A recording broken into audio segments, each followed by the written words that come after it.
देखिए, अगर आप अभी रिफंड लेने के चक्कर में इधर उधर भटकते रहते हैं या अपने टैक्स कंसल्टेंट या सीए को चेंज करते हैं ना, तो ये वीडियो आपके लिए बहुत इंपॉर्टेंट है। तो देखिए, कुछ टाइम पहले मेरे क्लाइंट ने मुझे अपना फॉर्म 16 भेजा, बोला कि सर ये लीजिए मेरा फॉर्म 16, आप मेरी ITR फाइल कर दीजिए, और लेकिन फाइल करने से पहले ना मुझे बता देना कि आप मेरा रिफंड कितना बनेगा। तो देखिए, मैंने फॉर्म 16 का डेटा फीड कर दिया, उसके बाद उन्हें बता दिया कि देखिए सर आपका इतना रिफंड बनता है। तो वो मेरे को रिप्लाई करते हैं कि सर ये तो बहुत कम रिफंड बनता है, क्या मेरा सारा रिफंड नहीं आ सकता? मैंने कहा नहीं सर, आपका जो फॉर्म 16 न्यू रिजीम के अकॉर्डिंग बना है और आपकी कोई इतनी इन्वेस्टमेंट भी नहीं है कि हम ओल्ड रिजीम में स्विच करके जो रिफंड ज्यादा ले सके, तो अपना जो जेन्युइन है सर इतना ही रिफंड बनेगा आपके केस में। तो बोलते हैं ठीक है सर, लेकिन आप रुकिए, मैं ना आपको फोन करके बताता हूँ। तो लास्ट डेट आने वाली थी, मैंने उनको फोन किया, मैंने कहा सर वो आप रिटर्न का क्या हुआ, वो फाइल करनी थी, OTP बता दीजिए। वो कहते हैं नहीं सर आप ITR मत फाइल करना, मैंने फाइल करवा ली। मैंने कहा कहाँ से सर, आप तो सर रिफंड ही नहीं करवा रहे थे, मैंने किसी और से फाइल करवा ली, उन्होंने तो मेरा सारा रिफंड करवा दिया। मैंने कहा सर ऐसे कैसे हो सकता है? मुझे लगा, डाउट हुआ, तो उन्होंने बोला सर कोई बात नहीं, आप ना मेरे को ITR का फॉर्म सेंड कीजिए, हम भी चेक कर लेते हैं सर ऐसी क्या ट्रिक उन्होंने यूज कर ली जो आपका रिफंड करवा दिया।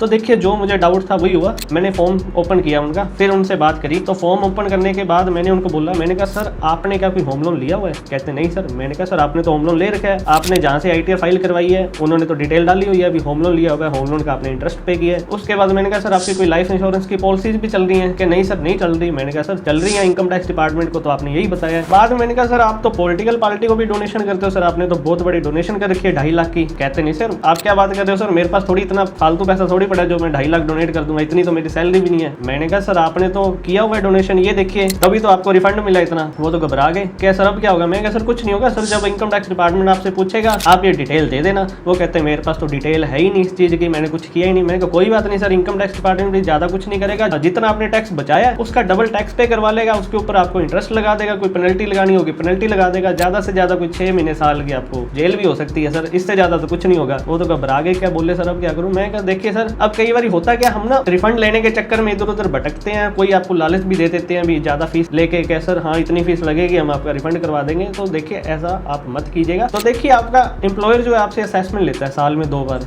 तो आपसे डिटेल ली थी, आपकी कोई भी इन्वेस्टमेंट है तो उसकी डिटेल दीजिए। तब हम कोई इन्वेस्टमेंट की डिटेल जो देते हैं उसके अकॉर्डिंग ही हमारा जो असेसमेंट होता है ओल्ड रिजीम या न्यू रिजीम में, जिसमें बेनिफिट होता है उसमें आपका फॉर्म 16 रेडी हो जाता है, तब हम न्यू रिजीम में जा रहे हैं। अब जब ITR फाइल करते टाइम हम अपनी इतनी ज्यादा इन्वेस्टमेंट दिखा देते हैं ओल्ड रिजीम में, देखिए रिफंड लेते हैं ना, तो इनकम टैक्स डिपार्टमेंट तो आपसे सवाल करेगा, अब आपको उसका जवाब भी देना पड़ेगा। आप नहीं दोगे तो देखिए आपको क्या क्या कॉन्सिक्वेंसेस फेस करने पड़ सकते हैं, उसके बारे में मैंने आपको बता दिया। आपको वीडियो कैसी लगी आप कमेंट बॉक्स में अपनी राय जरूर दीजिए, और ऐसे ही और अपडेट्स देखते रहने के लिए ADV गुम्बर को सब्सक्राइब करना मत भूलिएगा।